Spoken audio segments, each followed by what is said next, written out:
করে আসো। তো যাদের আল্লাহ তাআলা টাকা পয়সা দেন নাই তাদের উপর হজ ফরজ নয়, তো যাদেরকে টাকা দিয়েছে তাদের উপর আল্লাহ তাআলা হজ ফরজ করেছেন। তো হজের অনেকগুলো গুরুত্ব শুনলাম। তো হজের মধ্যে হালাল টাকা দিয়ে হজ করা, কি টাকা দিয়ে হজ করা?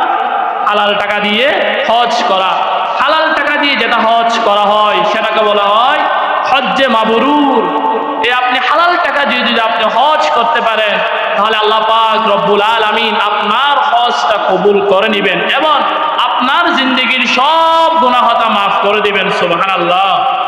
কোন মুমিন বান্দা যদি হজ্জে মাবরুর হালাল টাকা দিয়ে যদি হজ করে, বিদেশের জমিন থেকে যখন বাংলাদেশে ফিরে আসে তখন ওই ব্যক্তি নবজাতক শিশুর মতো হয়ে যায়। সুবহানাল্লাহ।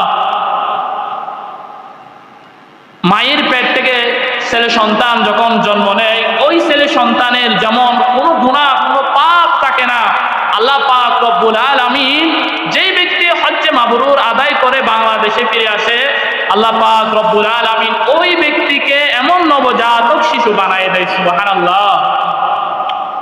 তাহলে হজ্জে মাবরুর অনেক গুরুত্বপূর্ণ।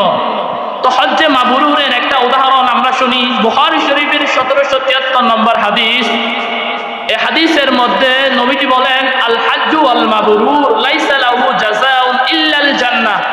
আল্লাহ রাসূল বলেন, তোমাদের মধ্যে কোন মুমিন বান্দা বান্দি যদি হজ্জে মাবরুর আদায় করতে পারে, কবুল হজ যদি আদায় করতে পারে, আল্লাহ পাক রব্বুল আলামিন তার একমাত্র প্রতিদান স্বরূপ রেখেছেন লাইসা লাহু জাযাউন ইল্লাল জান্নাহ। আল্লাহ পাক রব্বুল আলামিন তার একমাত্র প্রতিদান হিসাবে তাকে জান্নাত দিয়ে দেয়। সুবহানাল্লাহ পড়েন। তো তার একমাত্র প্রতিদান কি? আল্লাহর জান্নাত। এটাই তার একমাত্র প্রতিদান, তার আর কোনো প্রতিদান